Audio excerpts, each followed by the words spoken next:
Have you ever heard of the one word for the new year? I know many people do resolutions, which I don't think I've done them, but they're not for me. But the one word is really cool. So if you haven't heard about it, I'm going to explain it. I've been doing it for the past quite a few years. You basically choose one word to be a theme throughout the coming year. And in the beginning of this, I was choosing my own word. And now the last few years, I've been waiting for God to put a word on my heart. Just one word. And you know, it's December and we're in the last few weeks of the year, which means there's a stirring for a new word for next year. This year, my word was fullness. And it's really cool because fullness is much different than busy.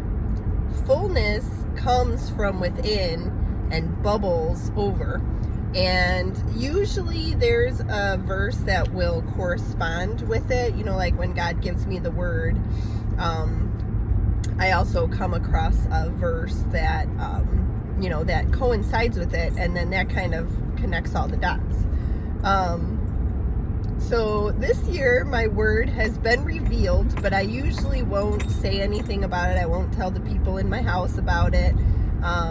But he did reveal it to me. And now what I'm going to do the next couple weeks is kind of let that word resonate while I finish up with my word from this year. I kind of try to let that word resonate with me. And I already also, when was it? It was revealed to me on Sunday. And later that day, the Bible verse on my calendar happened to have that word in it. And of course, it's from a chapter that I've been hearing about regularly for the past couple months.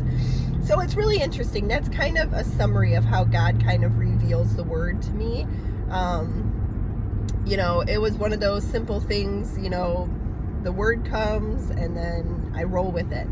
And it's interesting because this year, I think I'm going to have to be obedient with the word that he chose for me because it seems so simple. And sometimes that's a bit, like this year was rich, fullness. Like that's not a word that you hear very often.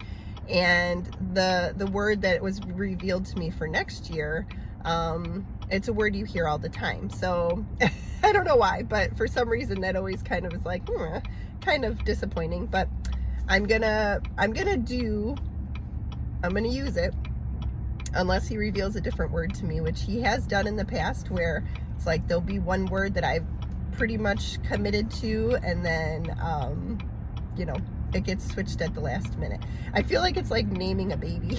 It's like, what's it gonna be? So just to give a little bit of context, previous words: surrender was one, listen was one, commit was one. I know there have been other ones because I've done it more than 4 times, but either way, if you want to join me in this, it's really cool, and it's way better than trying to set a resolution that you're going to break in a couple weeks, or maybe you're going to give it a whole 6 months and then it'll break. But usually, statistically speaking, we don't have good track records with resolutions. And this one, it's interesting because that word then kind of it shapes your year in a way. So for instance, listen was a cool year because that was actually one that I could tangibly practice. I could practice listening instead of speaking because I have a bad habit of interrupting people. And that year made me really mindful of listening versus interrupting, and not only just not interrupting, but also truly listening to what people are saying. So that was a great habit building word. Surrender and fullness tend to be less active words. Those tend to be what's God gonna do in me this year. And I know I've talked here many times this year and used the word our life is full. And that is a good thing. It's not, I mean, yes, our life is busy, but full means that I am filled up. I have a peace that passes understanding. I have a joy in me and a gratitude. Semi-truck just pulled out in front of me. Oh, guess he had to get over. So I have, that's fullness to me.